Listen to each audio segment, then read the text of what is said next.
이번에 새누리당 노동 전문가인 김성태 의원 만나보겠습니다. 김성태 의원은 용산 사태 이후 당내 대책 태스크포스 팀장을 맡기도 했습니다. 안녕하십니까? 예, 안녕하세요. 자, 용산 사태 4주기 소회는 어떠신지요? 그렇습니다. 지금 당시 한나라당이 용산 참사 사건과 관련해서 재건축 재개발 대책을 논의하기 위해서 만들어졌던 재개발제도 개선 대책 당정 TF 팀을 맡았었죠. 네. 2009년 1월 30일에 용산 재개발 참사 같은 경우에는 당시 어떤 경우라도 정부가 무조건 국민들에게 사과하고 재발 방지를 약속해야 한다는 입장을 강하게 밝힌 바가 있었습니다. 네. 그때도 이명박 대통령의 대국민 있는 사과를 주문했던 것이죠. 집권당 입장에서도. 예. 지금 다양한 분열과 반목들이 복잡하게 얽혀서 터져 나온 문제거든요.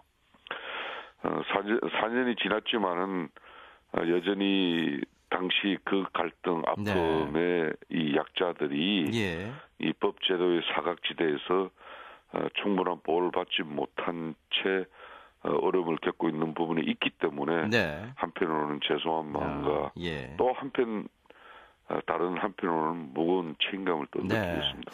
자, 이제 앞으로 과제가 있다면 어떤 걸로 보십니까? 그렇습니다.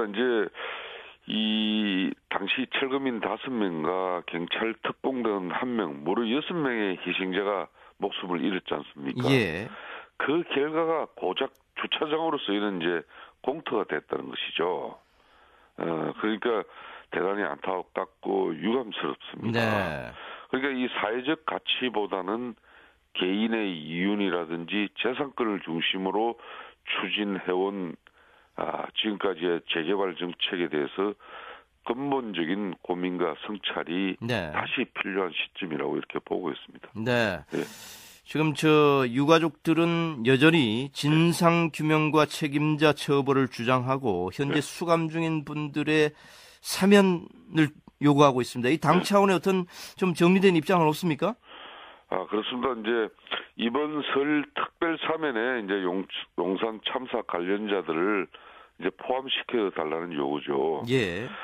용산 참사는 이명박 정부에서 빚어졌던 대표적인 사회적 갈등입니다. 당시 2009년도는 참 불행했어요. 이런 용산 재개발 참사 그리고 네. 평택의 쌍용 자동차 공장에는 대규모 또 경찰 진압으로 엄청난 그 쌍용차의 불행한 갈등이 지금까지 우리 사회적 이슈로 이렇게 자리 잡고 있거든요. 네. 그래서 결자 해지라는 측면에서 새 정부가 들어서기 전에 네. 현 정부에서 용산 참사 문제를 해결할 책임 있는 모습을 보였으면 좋겠다는 그런 아쉬움을 가지고 있습니다. 수감 중인 철거민 6명의 사면을 이번 네. 서울 특사 때 새누리당이 요구를 했다 그런 얘기입니까? 저는 당시 이 이 대책 팀장으로서 예. 이 국민 대통합 차원에서 충분히 검토할 부분으로 고려된다는 입장을 가지고 네. 지금 현재 정부 측에 입장을 밝히고 있는 것이죠. 네. 무슨 좋은 답변이 온 건 아직 없고요. 이 사면권은 사면이 실시되는 당일날까지도 예, 어느 누구도 알겠습니다. 모르는 상황입니다. 박근혜 대통령 당선인이 지난 대선 전 후보 시절에 예, 예. 이 국민 대통합 차원에서 충분히 검토할 부분으로 고려된다 이런 입장을 밝힌 바가 있어서 예, 예. 철거민 측에서는 이런 답변에 좀 기대를 갖고 있는 걸로 압니다만은 조금 더 진전된 이야기들은 나오지 않고 있어요. 작년 11월에 용산 참사 진상 규명과 구속자 사면에 대한 질의서에서 예. 이분들이 박근혜 당시 당선자 후보 캠프로 질의서를 보냈었습니다. 예. 그래서 당시 국민 대통합 차원에서 충분히 검토할 부분이라고 이렇게 답변을 한 걸로 저는 알고 있거든요. 네. 그래서 박근혜 당선인이 그동안 꾸준히 사회적 이 약자에 대한 각별한 관심을 보여주는 행보를 하고 있지 않습니까? 네. 그래서 국민 대통합을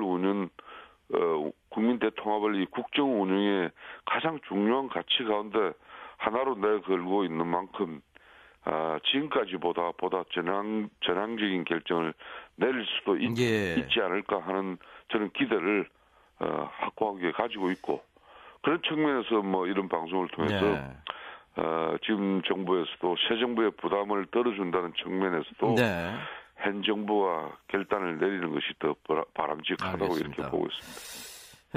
어떻습니까? 제2의 용산 사태가 벌어지지 않기 위해서 정치권에서 추가적으로 필요한 조치, 무슨 관련 법안 같은 것도 지금 준비를 하고 있습니까?